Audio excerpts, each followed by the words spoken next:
Hello, everyone.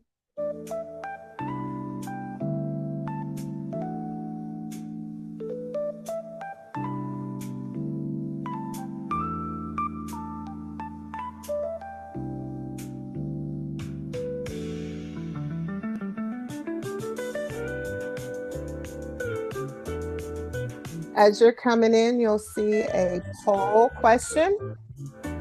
If you could fill it out as you're coming in, we'd appreciate it. Thank you. Hey, Linda, I see you. Audit.com, the opposite of any work platform we tried in the past. We tried other work management platforms, not naming names.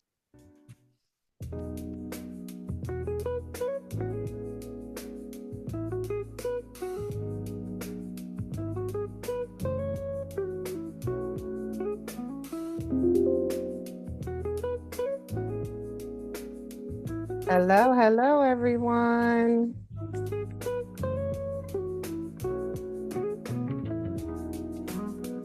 About another minute and we'll get started.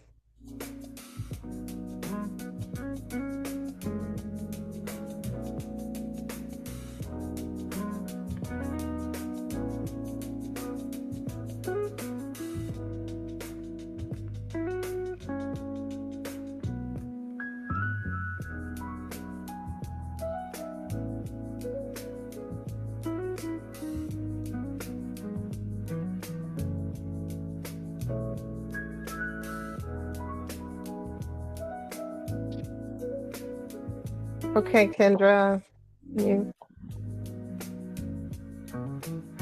can you cue the music so we can get started or cue it down, so to speak? Thank you. Hello, everyone. Good afternoon. And I would like to welcome you to Advanced Weatherization Strategies for Lowering Household Energy Costs, Maximizing Delivery of Household, excuse me, Household Weatherization Measures. So if you are here today, it is because you wanted to see me and John, and you care about doing the work and you care about doing it well. So today we're going to go beyond the basics. We're going to talk about how to responsibly fund and audit non-DOE WAP measures, how to think through measures with a SIR ratio below 1.0, and how to effectively leverage DOE priority lists, including what it takes for you to incorporate them into a state plan. So most of you know me. My name is Keisha Johnson with the National Community Action Partnership. I am the project director for Weatherization Workforce Development, and I am joined today by John O'Donnell, COO from Optimum Performance Solutions. John brings deep technical and operational expertise, and we're excited to share this space with you today. So you should see a quick poll on your screen. If you could answer the poll, it'll kind of let us know where you're at, and it helps us meet you where you are. So let's get into it. Let's see, we've had 48 of 71 people answer, I believe. I hope I'm reading this right. But we'll give like maybe 30 more seconds and then we'll end the poll and share the results. Oh, just so you know, this is being recorded. This webinar is being recorded, and the presentation and recording will be available to you.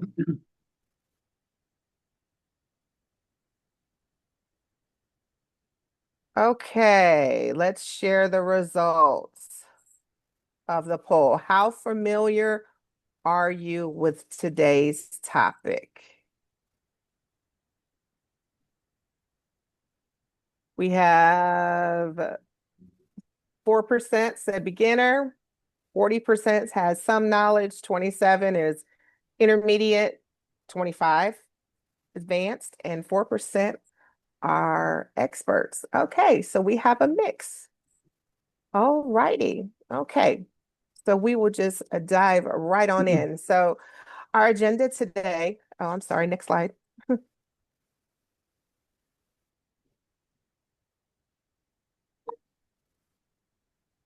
There we go. Of course, we've already done the welcome and the introductions.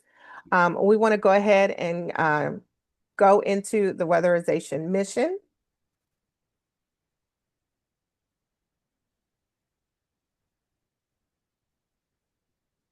Wanted to launch today by grounding in the weatherization mission because weatherization is a complex and challenging program to administer.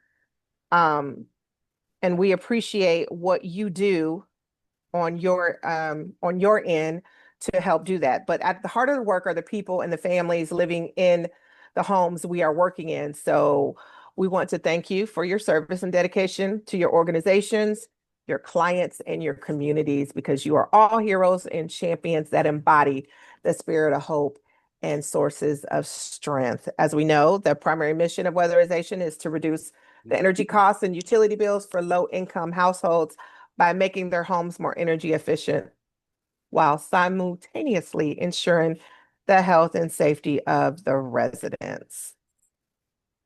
Okay, next slide. Okay, so today we are talking about how programs can maximize impact while still operating inside cost effectiveness requirements, where tools like your SIR and braiding and priority lists will help us do that. And with that being said, I'm going to turn it over to John, who is going to go ahead and lead us into the presentation. John? All right. Thank you. Thank you, Keisha. Appreciate the opportunity to be here with everyone today. And so we're going to take a look for some. This is going to be, parts of this will be pretty basic. For others, it'll be a good introduction. For some, it'll be a good reminder. But we wanted to kind of lay some groundwork as we're getting into it, as we're moving to the more practical applications of it. And what we find here is we're going to be discussing the SIR, or savings to investment ratio. And there's the part of it where we, as stewards of federal funds and of these grant dollars, want to make sure that they're being wisely invested into our communities. And so part of that, the program is set up where we, instead of just deemed savings, which is kind of more of the priority list approach, that through modeling, we establish whether there is a true, over the life of the installed measure, whether there is sufficient energy savings to match every dollar invested, that there's a dollar in return in savings generated for that household and for those individuals. Not only as stewards of federal funds, but also as servants of our community, we want to make sure that we're putting the dollars there, because the reality is that there's always a lot more community need than there are program funds to meet those needs. That's why it doesn't take long. We've got a 6-month, a 1-year, a 2-year, I've heard of 3-year waiting list and beyond. And so the reality is the needs in our community are always greater than the amount of funds that we have to bring about, to helping people and changing lives. There's a limit to the funds we have. And so not just as good stewards of grant dollars, but also as servants in our community, we want to make sure that we're putting every dollar to its most useful impact in the communities, especially from the perspective that it's going to be 15 years before that house can come back around for weatherization again. So that's what we're going to be looking at today. And so as we move into the next slide, we'll begin to set the table a little bit more for how we get into this process.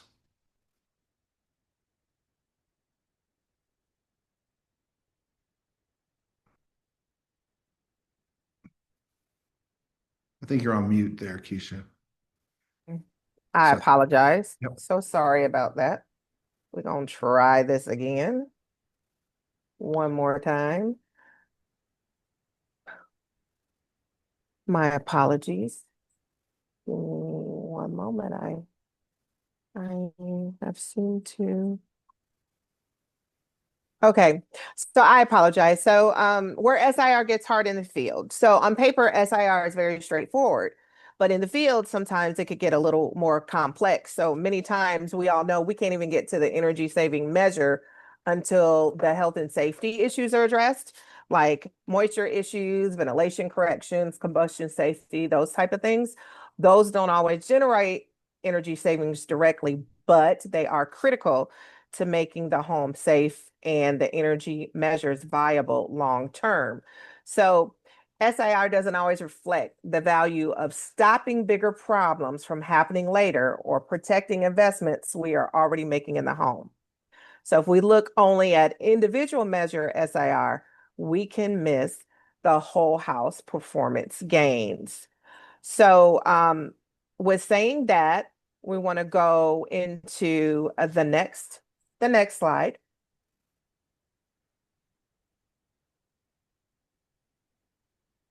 And so what we And find, John, go ahead. this is one of those, this is kind of more kind of my thoughts. And so I'm not going to say that this is the opinion of NCAP on this particular portion, but I wanted to point out some of the benefits of energy modeling and SIRs over a single family priority list. And when it comes to our state plans and building these things in, these are some of the things that's kind of careful what we ask for.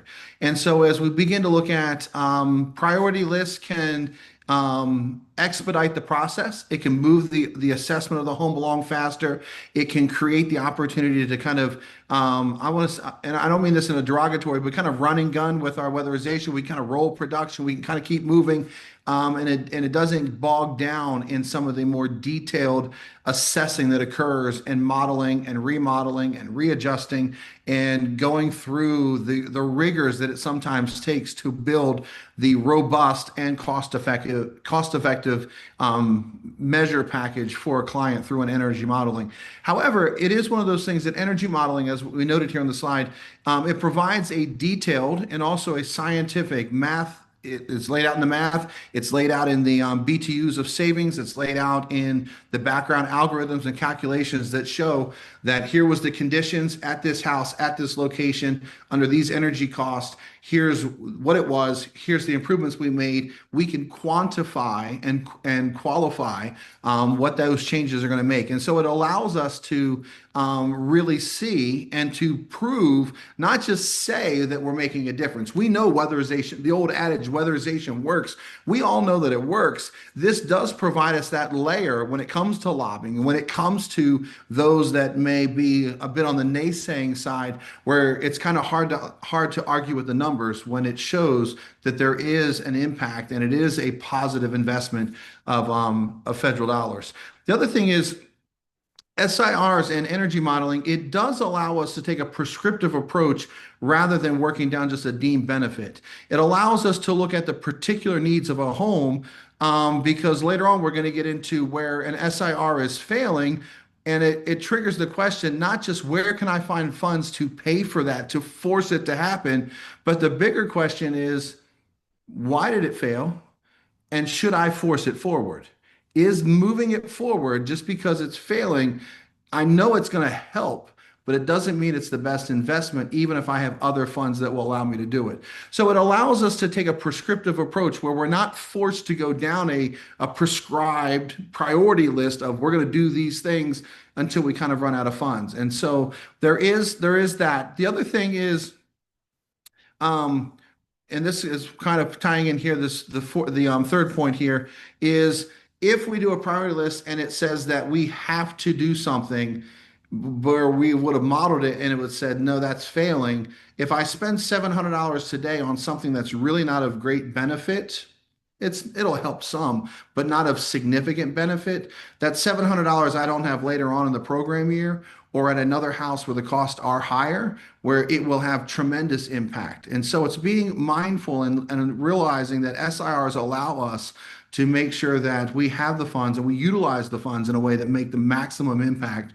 for the client, not just because of a list that they were given, but because of the definite needs that are represented in the household.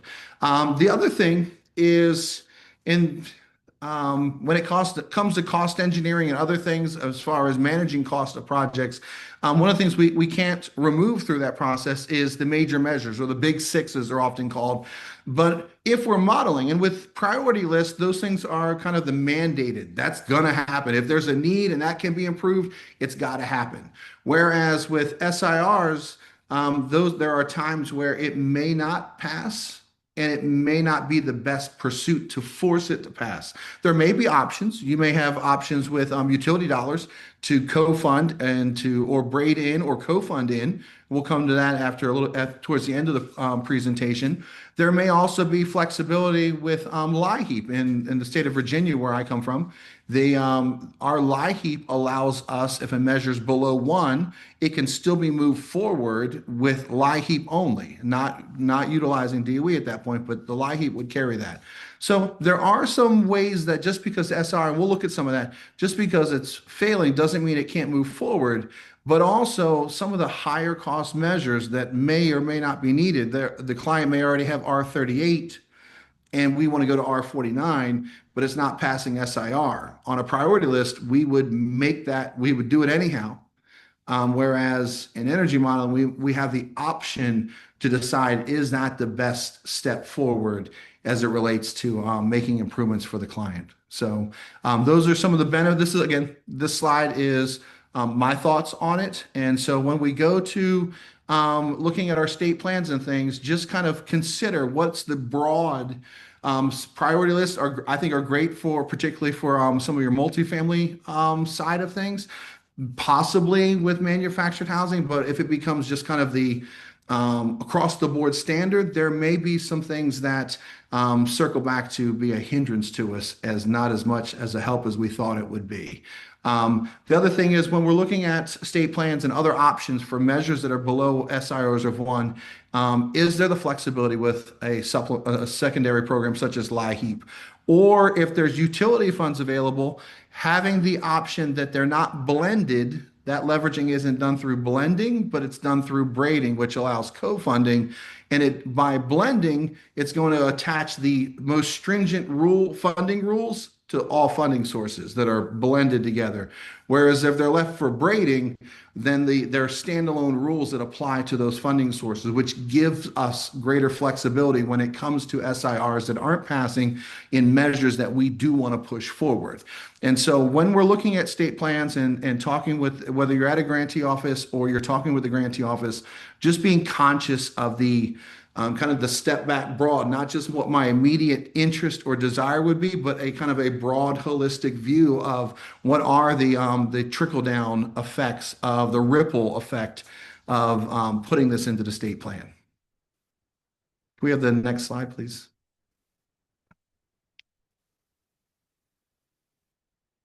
And so what we're going to do is we're going to look at and just bring, this is going to be kind of going back to some of the basics, just circling back to how SIRs are calculated, what those impacts are, how one measure affects the next measure, how they work as a package, so that we all kind of have on a common ground as far as the baseline of SIR calculations. Keisha? Thanks, John. So we're going Yes, to put up another poll for you to participate in and kind of think about your current SIR process. How satisfied are you? Are you fairly satisfied, highly satisfied, not satisfied? And this is just so we can kind of gauge, where you're at, just as we did the first one.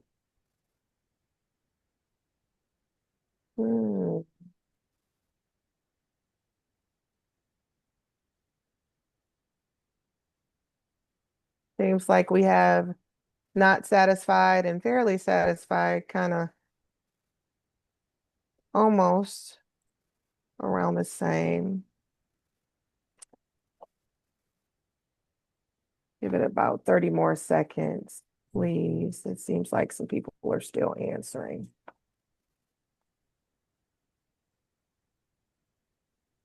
So we can see.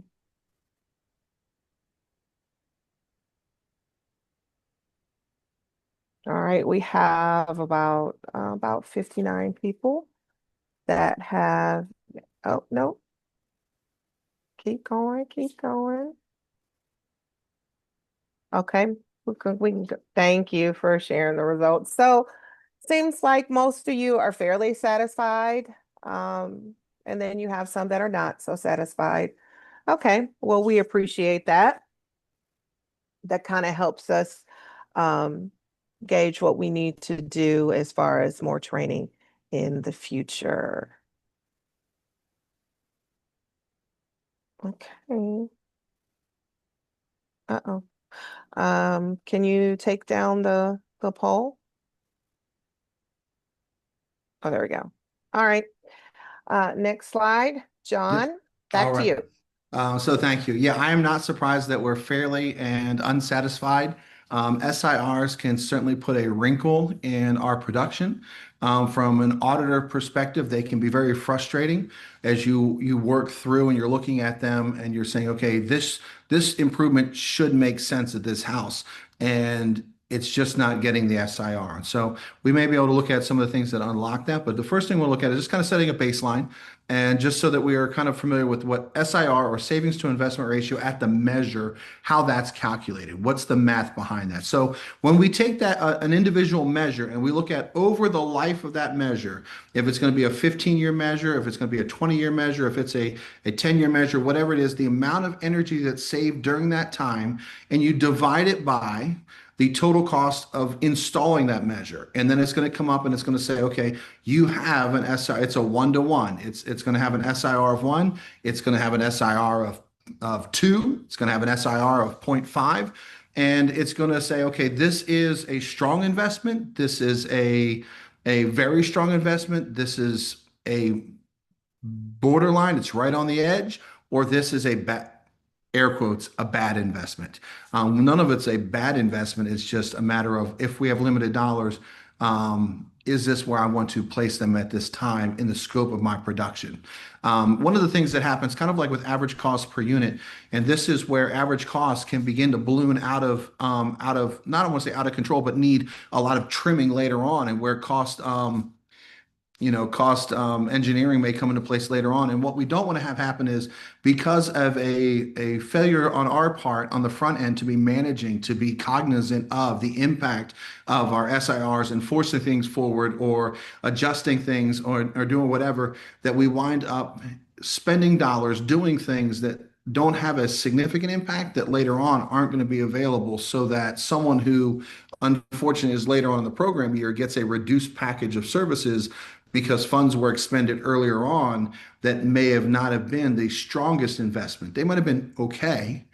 They may have even been failing, but we found a way to push them forward. So those are some of the things that, as we look at things throughout our program year, and we have a production plan, we have our spending plan, realizing that SIRs do play into that, and they should be something that we can use to keep a gauge on where we're at and how they mix with our philosophy, that we're making sure that we're providing the strongest service possible, not always just the biggest package possible.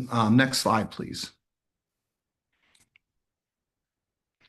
So several of the things that we look at is, when it comes to measures that are below 1, air sealing is one of those that, provided that the cumulative or the job total SIR for the job is passing, that air sealing, which is an energy conservation measure, an ECM, even though it's failing, it's still allowable. It's one of those things that has been deemed so critical and so effective in energy savings through the history of weatherization, that it's become allowed under cost-effective installations, WPN 23-06, where air sealing can be below 1.0. So if you have it below 1.0, it can still move forward. Again, we have to look at, if it's at $1,500 and it has a 0.02 or a 0.2, we might have to say, okay, do we need to do all of that air sealing if it's only a 0.2? If it's a 0.7, 0.8, it's still a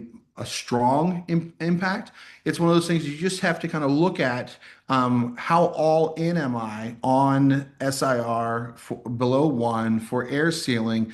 Just because I can doesn't mean I should, and just because I should doesn't mean I should do all, and that's going to be case by case, and that's going to be helpful to kind of have a gauge of what is our kind of threshold that our auditors know that they can work down to. And if it's at a 0.6, we're good. If it's getting to 0.4, 0.3, it needs to be a case by case, where we're really discussing what needs to happen. And it might be legitimate where we're all in, it's a point two, but we see it's a definite need. We need to take these steps.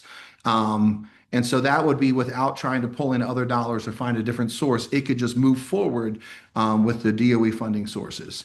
The other one is just something to keep in mind is that, and this is in WPN 22.9, managing multiple funding streams, where DOE funding is only going to cover up to what's 1.0. So if you have an SIR that's failing, it's $1,000. It's got a 0.8. DOE is only going to pay up to what passes at 1.0, which is roughly $800. And so just being conscious of just because it didn't pass doesn't mean that no DOE dollar can be on there. It just can't be all DOE. Now, air sealing could be all DOE. That's an approved failing measure. Other measures, if they're failing up to the point of 1.0, is going to be an acceptable threshold for utilizing DOE before other funding sources are used to supplement that. So those are some of the things. There are measures that are going to fail. They can move forward with DOE dollars involved, but outside of air sealing, to move forward at the full price, once you hit what 1.0 is, DOE is going to say you need to find another leverage funding source to supplement to continue to move that forward. Can we move to the next slide, please?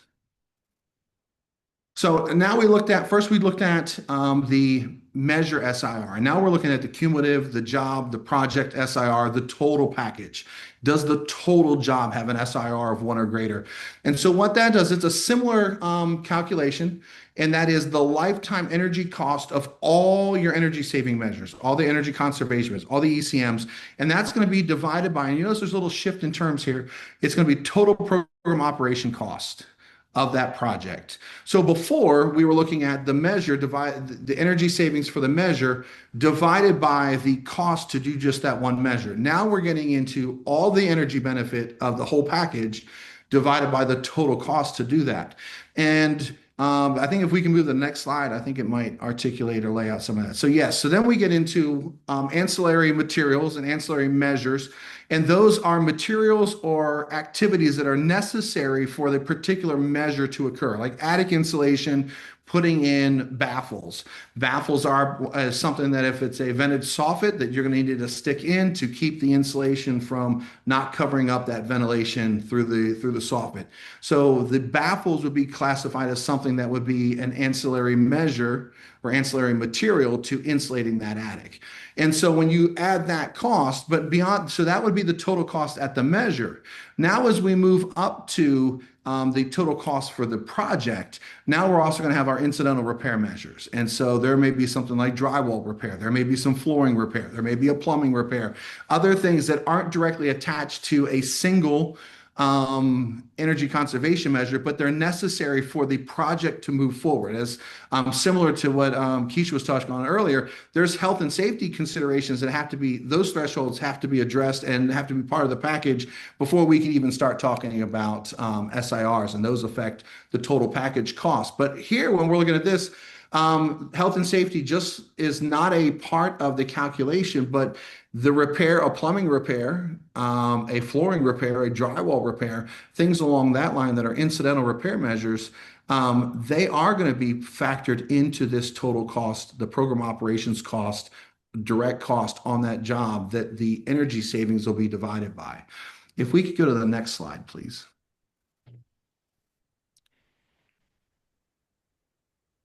Okay. So in this slide, we're going to talk about how programs expand what's possible. So when we talk about expanding what's possible in weatherization, we're not talking about like changing the rules. We're talking about using them strategically.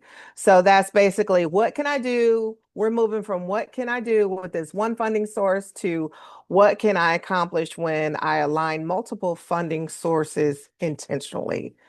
So braiding funds is about coordinating multiple funding streams towards like a shared outcome, right? Each funding source, it maintains its own identity, it maintains its own reporting requirements, and it also has its own eligibility rules. But when you coordinate them properly, they can support a more comprehensive scope of work. And so the key question becomes, how do we design the project so each fund supports what it is best positioned to cover? And so that's where your strategic alignment comes in, not just your spending, right? So then we want to talk about the co-funding measures. Those allow us to move beyond the SIR limitations of a single funding stream. So some measures may not independently meet a 1.0 SIR under the DOE rules, but when they're leveraged with other funding or paired with a health and safety or crisis, they become viable and impactful. So when you co-fund measures, that helps your organization address the whole home need, reduce the deferrals, improve the long-term outcomes, and increase production without sacrificing compliance. So that's about maximizing your impact with your funding availability. And so the last thing I want to talk about in this particular slide is strategic measure packing. And so this means like thinking beyond individual line items, like you're looking at the entire building system, you're sequencing the work intentionally, and you're asking like, what must be done first? What can be funded elsewhere? How do we avoid duplication? How do we reduce administrative burdens? And strong agency package measures in ways that increase your overall SII performance, as John was saying, and reduce your wait list and improve health and energy outcomes. So the braided rope, as you can see in the particular slide, it matters because individually each strand has strength, but when you braid it together, they create durability, flexibility, and forward momentum.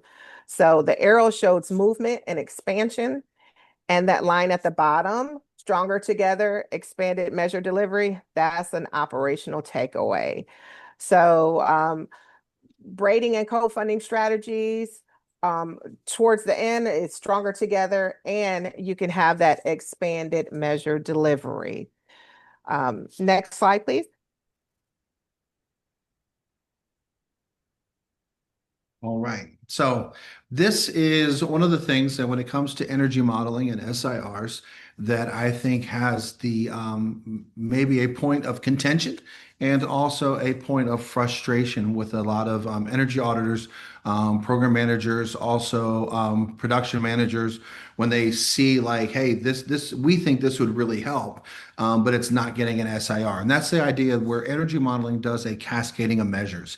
And so you put in the measures that you want to, you have the existing conditions, the baseline of the envelope, the baseline of what the tightness of the house, the baseline of different things, what the lighting is and what the insulation levels and et cetera are. And so you have this baseline, and then you begin to select measures to make improvements. And then the idea that happens in the background as energy modeling occurs in the cascading of measures is that the lowest cost measures are installed.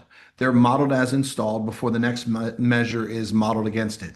So each time you keep moving your way down through to the point where there are a lot of times where you may see like you're trying to get a heat pump installed as an energy conservation measure.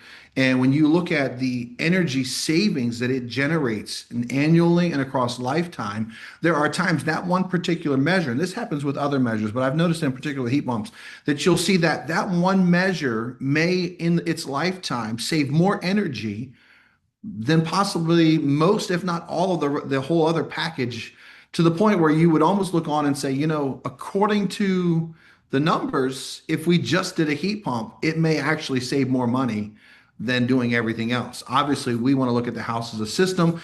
And that's kind of what comes into play here from a modeling perspective. They're doing the house as a system. We made this lighting improvement. We made this attic insulation improvement. We made this wall improvement. And we work our way down installing from the most not the lowest cost moving towards highest cost. And so by the time we get to a heat pump, it's going against a significantly improved house. And so the ability for it to garner the SIR that it needs is more difficult than had it just been modeled against the baseline of, no floor insulation, no wall insulation, limited attic insulation. The heat pump SIR at that point would have been stronger. But now that we're cascading, and we're modeling against as improved, now it's a steeper expectation for its impact to have against all these other improvements. And so as you're looking at the various reports from your energy modeling software, it is a point of, like I said, contention and frustration that why can't we do this? Why is it not getting an SR? It's obviously going to have a significant or a huge impact. And that's some of the background to, and hopefully provide some insight to some, reminder to others of why that occurs when we look down through the reports and are wondering, why does this not have the SIR that it should? Next slide, please. So when we get to here, we kind of get to a place like, what are the SIRs telling me? And I don't think that you need a decoder to figure it out. But there are some things that when we look at it, it's telling us something.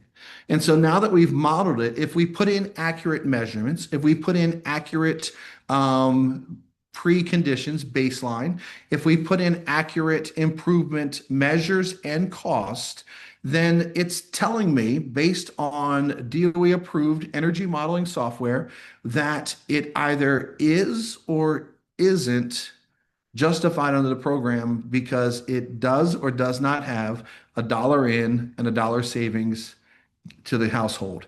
And so now there are several things. So what does it tell me? The first thing is it's going to tell me the SIRs, as I look down them measure by measure, it's telling me what measures are and aren't passing.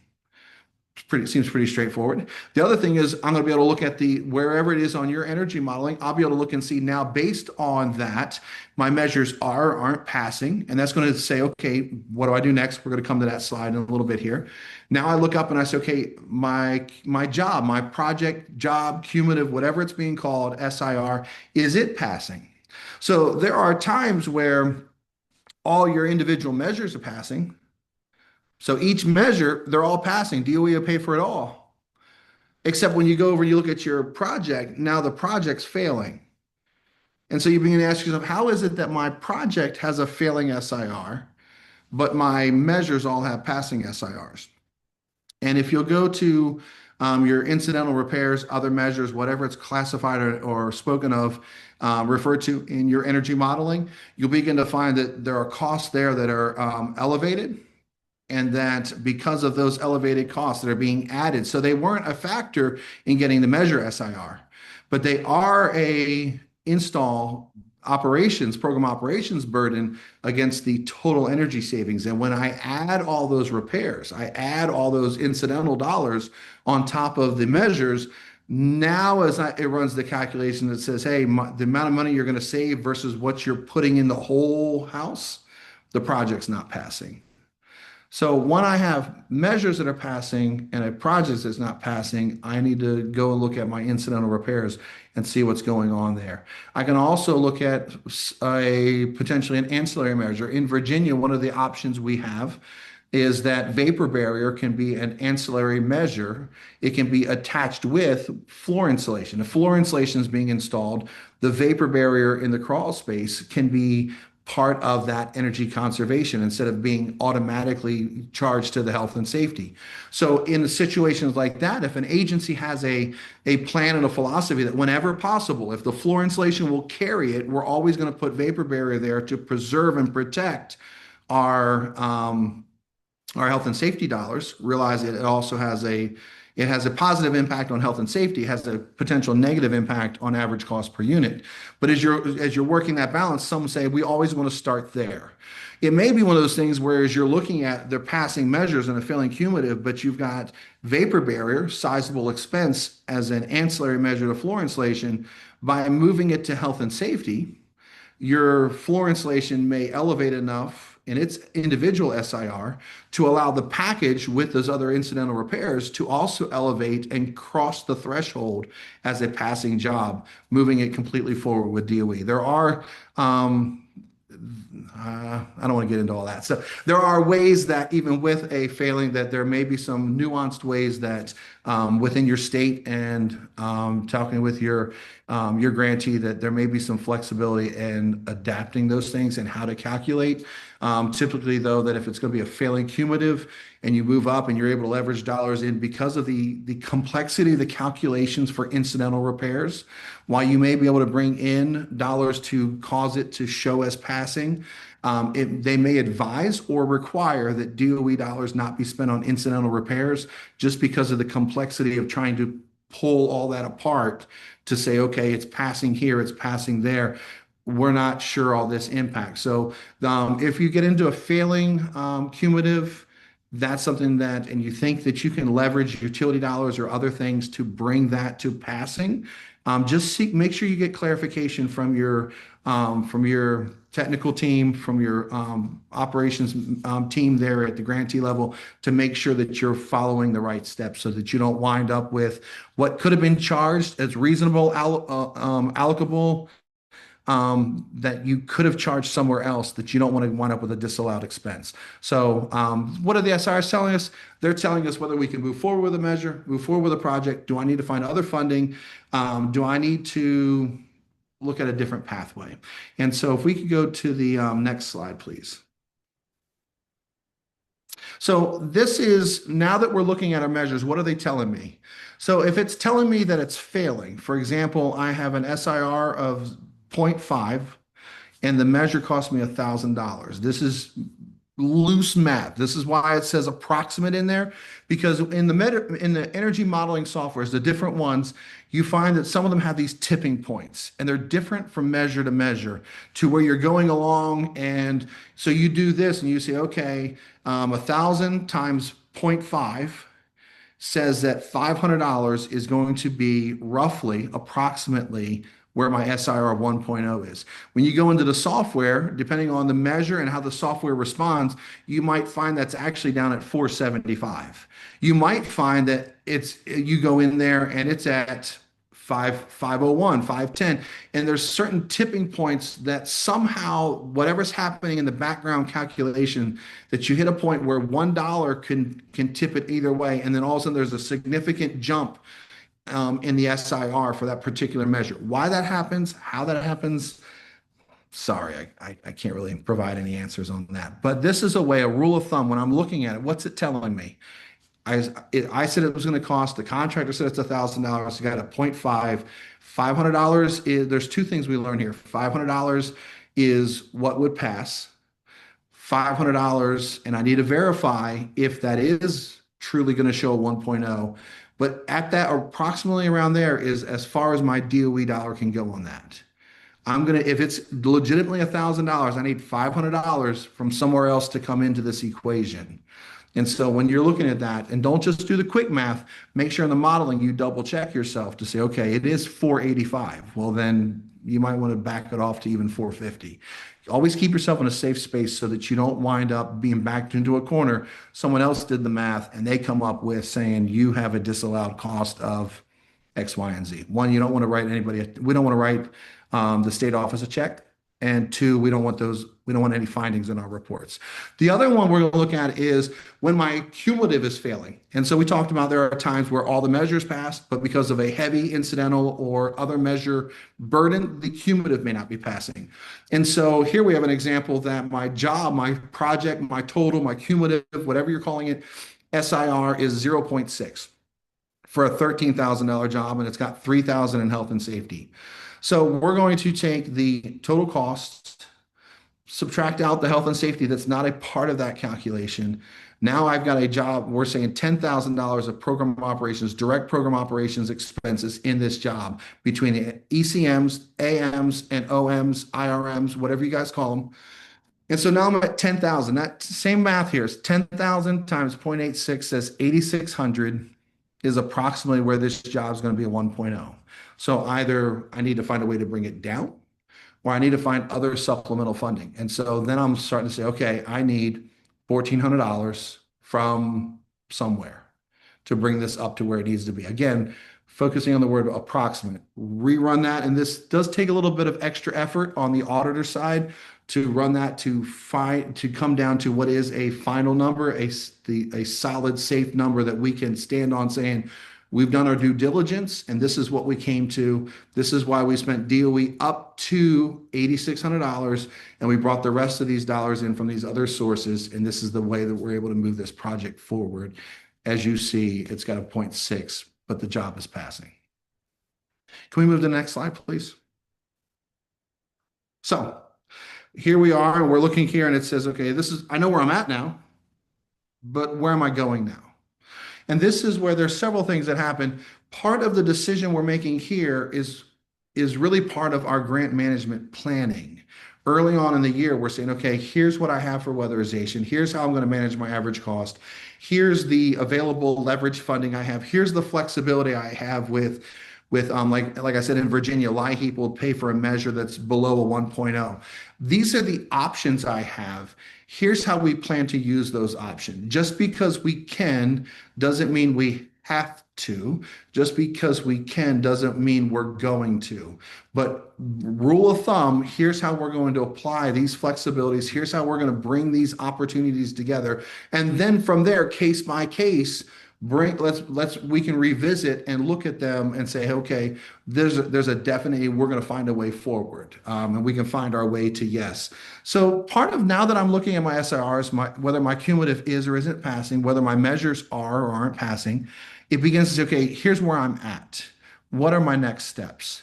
Before I just go find the money to make up the difference, there's a few questions we might want to ask ourselves, or other steps along that path to serving the client, other turns we might want to take, if we stick with a GPS analogy, other turns we might want to take in making our way to what is the best package for the client in the household we're trying to serve. The first one is, can we do the whole project? Do I need a cost engineer? If I do the whole project and I utilize these other funds to get measures to pass, get the job to pass, is it going to pull on those funding sources to reduce the desired impact we have for them across the entire program year? Is it going to, by bringing these things in and forcing it, is it going to elevate my other costs or other average costs across other programs? Those are some of the things we start asking. The next one is, do I have access to leverage funds? Some people have access to a variety of leverage funds. Some are through utilities. Some are from local hospitals that are partnering in like a Healthy Homes initiative. There's a variety of things. So do I have them? If I do have them, do they fit and do they apply to the need that's before me right now? How can I leverage them in? Does it make sense? Not just in the dollar amount, but do they programmatically align with what the needs are? If they do, and it makes sense to continue on that pathway forward and to provide as robust, because I'm a proponent as robust of a measure package as possible that is also programmatically responsible as well, not just throwing money at things, but we know that we are having a significant impact, and it's not a detriment to another household later on because we just did a lot somewhere. The next thing we get into is, do I need to delay this because I know there's going to be a reset in funding. Like I don't have this one leverage source. I know that in 3 months they're going to renew that contract. Is this something I can delay because of high cost, because of its condition, because of its failing? Then I know that if I delay doing it, I have an opportunity. There's a leveraging source that's just a little ways out. Is that something within my policy and our approach, our production approach, that's going to be an acceptable practice? The next one is there any flexibility with my contractor on his price or her price? I come back to them and say, hey, I understand we do a lot of work. Margins are tight on this one. Do you have any flexibility for me? The other thing is making sure that the prices I'm putting in for my in-house crews are accurate. There are a lot of places where they're working off of a state-generated average cost library where people have contributed and said, hey, this is what it costs to do attic. This is what it costs. What it costs me versus what it costs someone else may be very different. And if I'm utilizing a state library that doesn't reflect my cost, the labor may be considerably higher. The material may be considerably higher. It may be lower. It does us well to also go back and say, not only is there room with my contractor, is there room with my crew? Is there room on our end that does this cost accurately reflect? And if it's failing because we need $300 and we realize we've got $400 too much between material and labor on this measure, then now I'm at a place where it's passing because I use my numbers, not just a state library number. So some things to keep in mind. And kind of the last one, which is probably the most unfortunate and the toughest decision to make, is, are there measures I need to remove? Are there things that unfortunately the programmatically, diagnostically, SIR wise, SIRly, I don't know if that's even a word, but anyhow, I just we're not able to do it. Or we could do it if we went with the lie heap exception. We could do it if we leverage this, but when we look at the numbers, it's $800 and it has a zero point 0.2. It's really not going to make a big difference. Is it the best thing? There are some times where it is in the best interest of the greater good, other households in the community, to consider striking certain measures. As you do that, make sure that you're following. Look for the cost engineering guidance. Make sure that you're following that right pathway so that you don't find yourself skipping measures and doing things in an order that's non-compliant with the way the DOE would expect us to operate our programs and to install measures that are approved through the SIR packaging. Next slide, please. All right. This is kind of a fun slide. The problem with when you find this guy out on the street, I would encourage you, don't put your money down. Because I can almost guarantee he's going to take it. And this is the idea here of manipulating the modeling. There are times where, have you ever heard someone say, I didn't get an SIR, so I took the cost out of the heat pump and I put it in the attic because there was room in the attic. I did this or I did that, and I'm moving money that I know isn't being spent there. I know it's not being spent in the attic. I know it's being spent on the heat pump. I know it's being spent over here, but because I want the package to go, because I want to do all these things, I'm going to manipulate. We're not talking about massaging and making adjustments and saying, okay, everything goes, if the stars align, the crew could do it in 5 hours. We have it modeled for 7. Let's back that labor back a little bit. What's that do? We're not talking about those kind of reasonable massaging and looking at saying, okay, if we made this adjustment and that adjustment, what does that happen? Is that defensible? Okay. We're talking about things that we're moving the cups around, hoping that the funding source doesn't catch it. We know we move things to where they're not supposed to be just so we could do what we wanted to do. And that's not how energy modeling works. That's not how SIR works. And it winds up having a detrimental impact, again, because we're spending dollars on things that didn't necessarily have the clear benefit. And so we just want to be mindful that rather than manipulating the modeling and doing things that are going to catch up with us, the right person looking at things will find where these manipulations happen. And there are certain ones that occur more frequently than others that you begin to find. And it doesn't take a deep audit forensics to see those things. So just be mindful that there's a transparency in what we're doing. We're defensible in what we're doing. There's a lot of flexibility that we have with leveraging and co-funding and braiding. Let's seek to maximize those things and not find ourselves getting into trouble where there's been a manipulation of modeling to make our package what we want it to be, rather than letting it unfold to what it really should be. Can we move to the next slide, please? So one of the ways that we keep referring back to is leveraging and alternate funding. And we use the terms, with leveraging, there's blending, braiding, co-funding.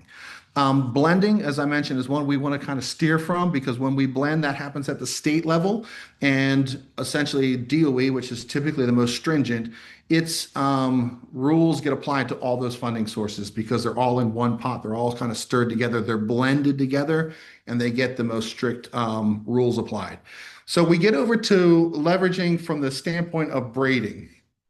braiding and co-funding. And Keisha did an excellent job bringing that to our attention in the slide earlier, saying, hey, this allows us to maximize impact. This allows us to move the most robust, reasonable package forward to serve our community and to administer the program to the household in a way that we know will have the most significant benefit to them, both today and for years to come. So I want to just clarify the terms. We talked about blending and that what happens there. I'd like to just talk about braiding and co-funding, just so we create maybe just a little clarity in the definitions. I know it's something that took a while sometimes for me to get my head wrapped around the terms. But braiding is essentially, I go down my measures and I'm assigning a funding source, and that funding source is taking care of the whole measure. Attic is DOE, floor installation's LIHEAP, light bulbs are going to be the utility company. Whatever it is, braiding is just like braiding hair. You take the strands and it's all by itself. It's all braided together. Co-funding is when we get to the individual measure. And co-funding is one of those things that allows DOE dollars to continue to have an impact and be expended on measures that have a SIR below 1. They can only be expended up to that 1.0 threshold. And so when we're looking at things, looking at leveraging opportunities, if there is utility, if there's the braiding opportunity, we can't use other federal funds to reduce the cost to get SIR. So I can't take LIHEAP crisis dollars, another federal fund through DSS, HHS, is that who that is? Anyhow, we can't take that and reduce my heat pump from 12,000 down to 7,000, or what is it, 4,500? Anyhow, I'm not going to do the radio math, isn't good. So I can't take that and cut it so that my DOE gets SIR, because there are two federal funding sources. But if I have a utility program that's going to give me $6,000 towards a heat pump, now it's reduced that down. DOEs can pay up to what is the 1.0 threshold. So knowing when things are passing and failing, what that dollar amount gap is. Remember, we talked about that in the calculation earlier. And then finding, okay, is this something I want to, when I'm leveraging, is this something I want to braid and keep DOE, leave DOE on other things? I'm just going to let this funding source take care of the whole thing. Or is this something I want to co-fund and I want to keep some DOE dollars in there as I bring these others in? It may be something where there are times based on what that other funding source may offer that you're going to have to use some DOE, or you might have to use another federal funding source because they're not going to give enough. They're only going to give 800 and you need 16, so they can't braid it. They'll have to co-fund it. So when we get into leveraging and alternate funding, that's some of the ways it can be applied. The other thing is look for opportunities. I don't know if you have grant writers that are part of your staff or that you would have access to. There may be things locally with like I said, hospitals or healthy homes initiatives where there are partners that are looking to do things to, and it may not be large dollar amounts, it may not be huge amounts, but they may be willing partners in the community to help because they have interest in improved indoor air quality, reduced cost of living, whatever those interests may be, and they come together and allow us to have an alternate funding source to supplement our DOE dollars to maximize our impact, especially when SIRs are failing or borderline, and we see there's a real need to move those things forward. Next slide, please. And I'm trying to hustle here.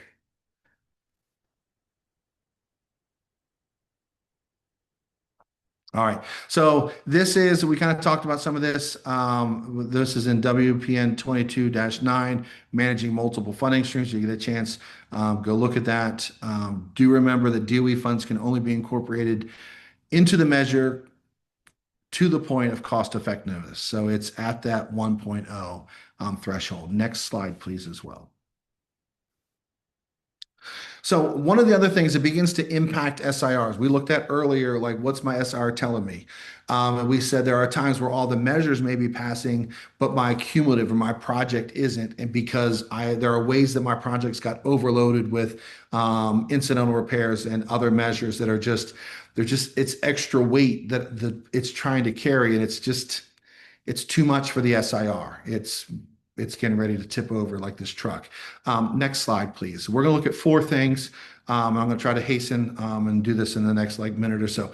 There are ways that we can overload projects by adding, and some of this is we're adding materials, ancillary style measures. There are times where an auditor might be like, well, I don't know when they need a box of screws. I don't know when they're going to open a bucket of wire nuts. I don't know when they're going to, and they just add. And so you might wind up with $200 or $300 worth of extra materials that are just buffer. They're just in case. Look at whether or not, if that's occurring, let's not overload by putting things on there that aren't necessary and that may not be a burden or a cost to this project. They're just added as a buffer. Or I always give an extra 15%. Well, where did the 15% come from? Two, why are we doing it? Three, is it even necessary to do? Because we may be adding cost to it. The other one is adding some direct cost that may not be associated with the measure. There are times where we're charging on the job extra cost, extra time, and maybe for diagnostics or other things that your program may not require to be part of the individual job. They allow that to flow back into just general program operations, affecting average cost, but not affecting SIR, measure, or cumulative. So there are ways that things can be added. Next slide, please. Another example of overloading the project, one thing of flexibility that DOE has recently offered is the budget categories for energy audit and QCI. And so if I'm still adding, if those are available in my state, and if they're not, I would encourage conversations with the state office to see what it would take to incorporate those into the state plan for this flexibility. But these are things that if I'm adding, the cost of an energy audit and the cost of QCI as an other measure, it's going to have its impact on my cumulative. And so there may be times where I'm overloading my cumulative with costs that could have been moved to another budget category. The other one, this varies from state to state, and there may be different opinions. And that is a lot of times when you have some places with a crew, the crew's travel time, setup time, teardown time, diagnostic time is just part of program ops and not a direct charge to the on that individual job. Some places say, well, that's okay with the crew, but we're going to have the contractor. He has to include all those expenses in everything he does. One of the complications that I think that creates is there can be a disparity in the services provided to an individual household based on their proximity to the service provider. So if the same house is 1 block away versus the exact same house is an hour and a half away, the person who lives an hour and a half away should not get less weatherization services because they live farther away.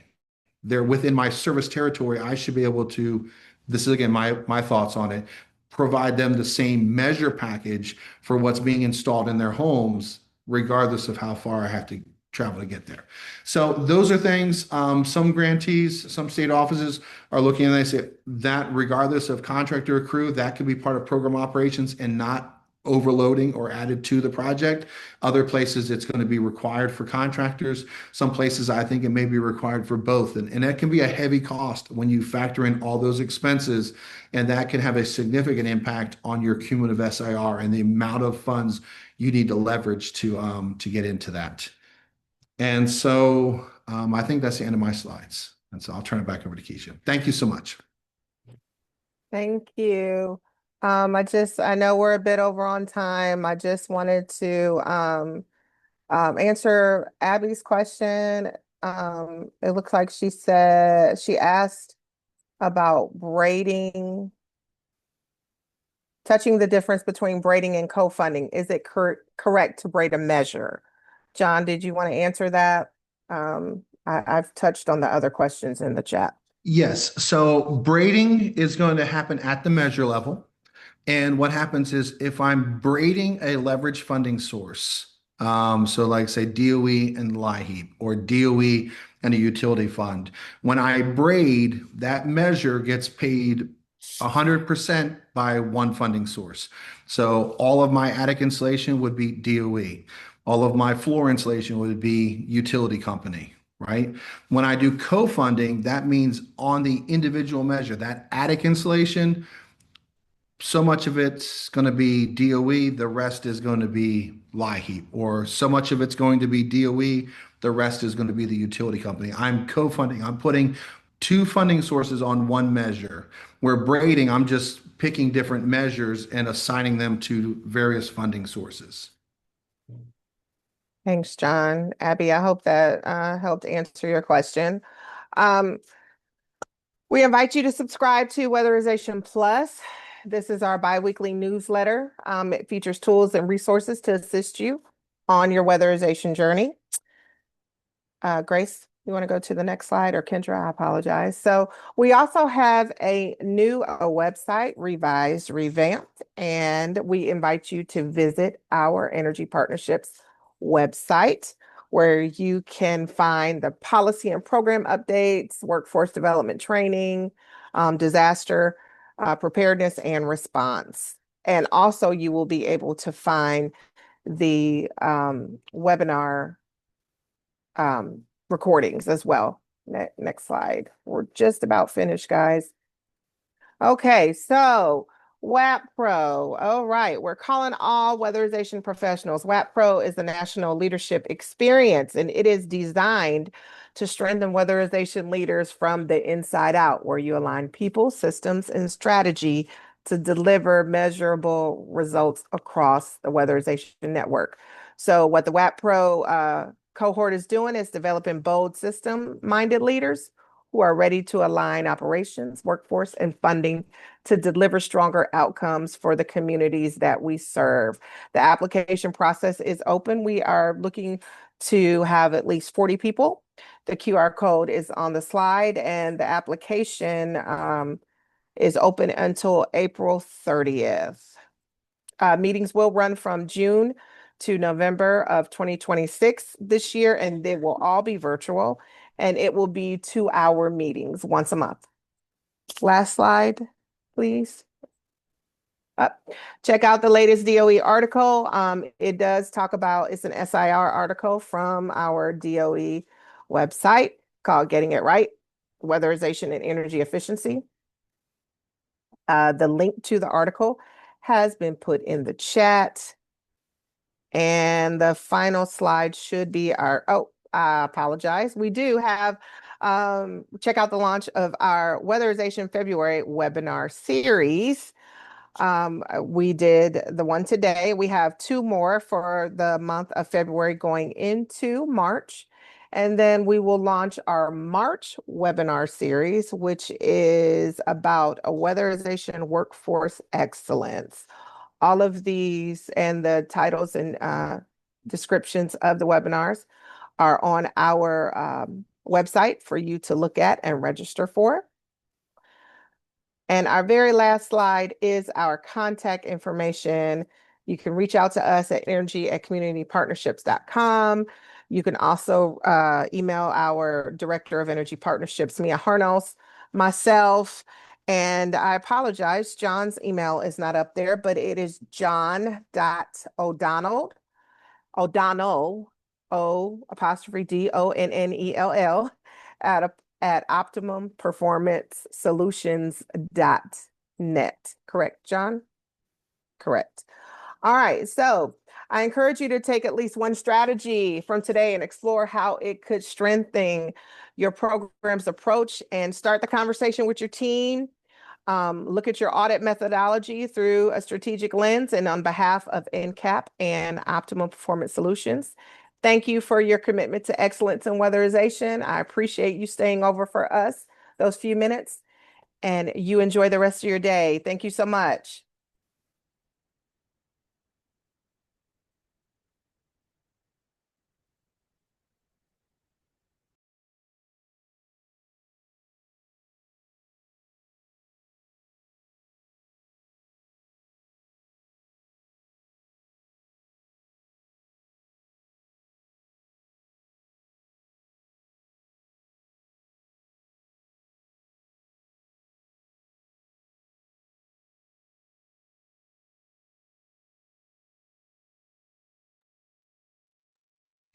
Hey guys, why don't you go ahead and go off camera, take a couple minutes, take a breather, and we'll be back. Okay, sounds good.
All right. I had to remove a couple people. They were just sticking around. So I just went ahead and Yeah, I removed was them. doing the same.